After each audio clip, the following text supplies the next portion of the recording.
Welcome to my YouTube channel. Today's video, we shall be looking at the anatomy of the musculocutaneous nerve. The musculocutaneous nerve is one of those peripheral nerves of the upper limb. So before I proceed with this class, if you are coming across to my channel at the first time, endeavor to subscribe so that you get notification when I upload video on human anatomy. Now, let's proceed. This is a nerve. The first thing we shall be looking onto is the introduction. But before that, this diagram here depicts the distribution and course of the musculocutaneous nerve. Our introduction.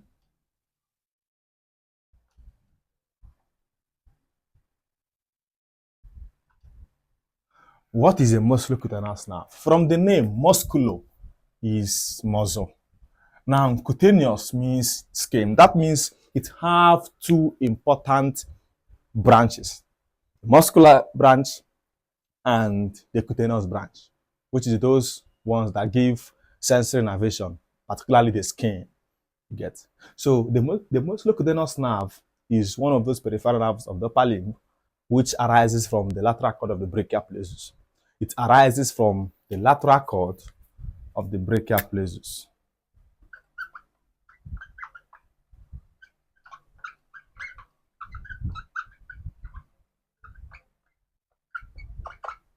The lateral cord of the brachial plexus.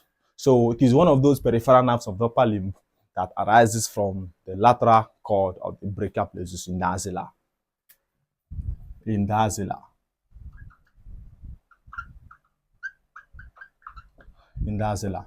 Now, what is our next outline? Our next outline is root value. Root value. What are the root value that forms the musculocutaneous nerve?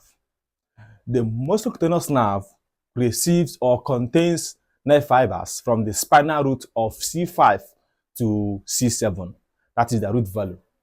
Or the ventral rami of the spinal root of C5 to C7 of the brachial plexus. So it is C5 to C7 of the brachial plexus. So you have C5, C6, and C7. So they are nerve roots.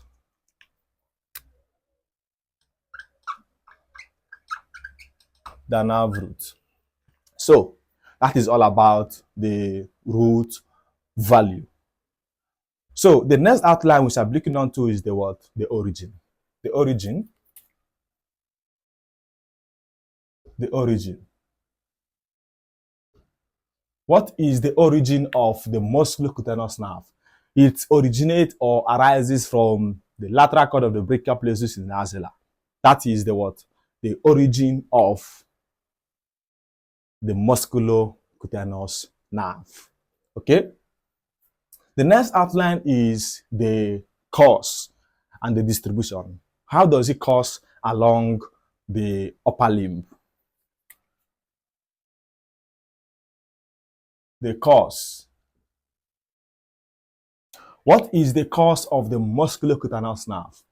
First of all, the musculocutaneous nerve is one of those peripheral nerves of the upper limb that arises from the lateral cord of the brachial plexus in the axilla.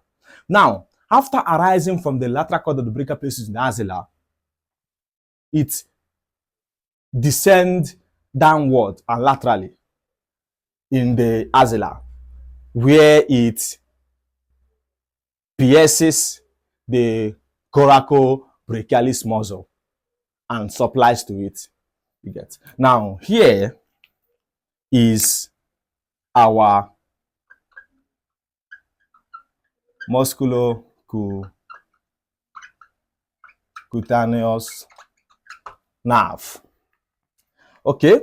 After arising from the lateral cord of the brachial plexus in the axilla, you get, because the root of the brachial plexus lies in the what? The neck. Why the branches and the cord rise in the axilla. You get? Now, the musculocutaneous nerve arises from the lateral cord of the brachial plexus in the axilla. After arising from it, it descends downward and laterally, where it pierces the coracobrachialis muscle. You get? Where it pierces the coracobrachialis muscle. You get? So that is how it does what? It works. Where it pierces the coracobrachialis muscle in the what? In the axilla. You get? Now, after it has pierced the coracobrachialis muscle in the axilla, it enters the arm where it passes between the bicep brachii and the brachialis muscle. You get? Now, this is the coracobrachialis muscle.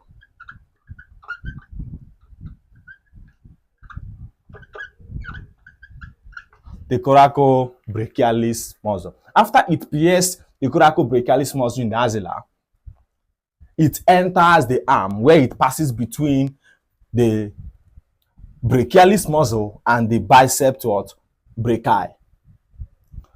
This is the brachialis muscle.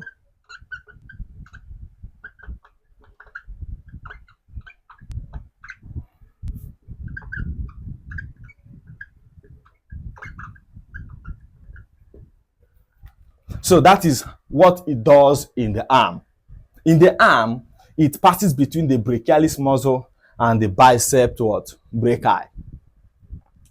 You get? Now, as it is coursing downward, it appears to course laterally along the margin of the bicep tendon.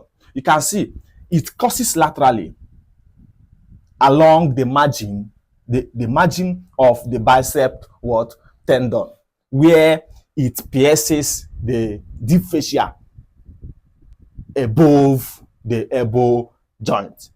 Okay. Recall that as it is coursing along towards the arm, the distal aspect of the arm, it gives off a twig which supplies to the elbow joint through its articular branch from the branch of brachialis. This one is for elbow joint. For elbow joint. As it's trying to enter the forearm, it appears laterally along the margin of the bicep tendon, where it pierces the deep fascia. It pierces the deep fascia above the elbow joint. Now, this is the bicep tendon that it lies laterally to its margin before it then pierces the deep fascia as it entering the forearm. Bicep tendon, bicep tendon. Now, after it lies laterally to the bicep tendon, it pierces the deep fascia above the elbow joint, where it descends over the skin at the lateral aspect of the forearm, where it becomes the lateral cutaneous nerve of the forearm. This is the deep fascia that it pierces. That it does what? It pierces above the elbow joint.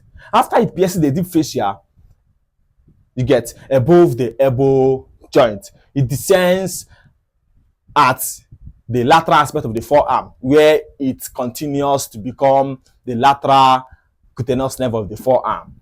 So this is it here. This is lateral cutaneous nerve of forearm. It gives a cutaneous innervation to the skin above, or the skin that is located at the lateral aspect of the forearm. So that is the cause and the distribution of the musculocutaneous nerve. You get? Now, what are the branches? You get? It has a motor branch and a sensory branch. Let's talk about the branches. The branches, the motor branch,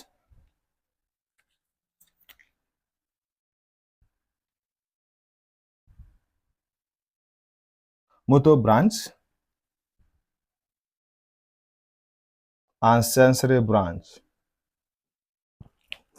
The number one motor branch is the muscular branch.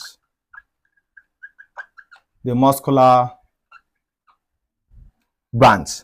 The muscular branch, at the level of the arm, you get, it give off its motor branch to the brachialis muscle and the bicep brachii. And also at the level of the axilla, it pierces and also supplies to the coracobrachialis muscle. That means the motor branch of the musculocutaneous nerve innervates the coracobrachialis, the brachialis muscle, and the bicep brachii. This is the bicep brachii. Bicep brachii. That is the muscular branch. Now, another motor branch is the articular branch, which supplies to the elbow joint through the brachialis branch. Articular branch. Articular branch gives off a tweak through the nerve to brachialis, which supplies to the To the elbow joint. You can see through the nerve to brachialis, it gives off its articular branch that supplies to the elbow joint. You get? That is how it does what it does. Now, the sensory branch is the lateral cutaneous nerve of the forearm, which supplies to the skin that's located at the lateral aspect of the forearm.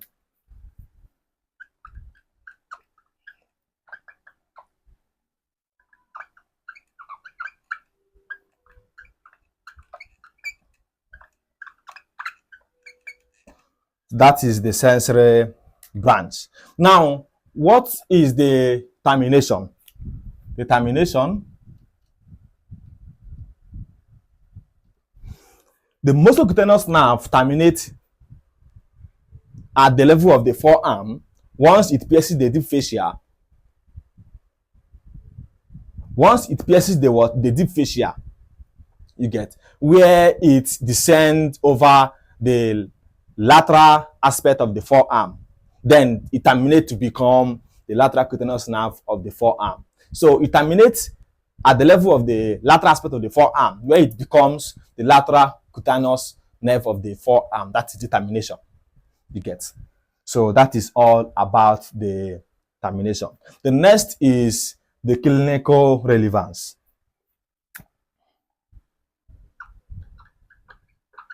Clinical relevance.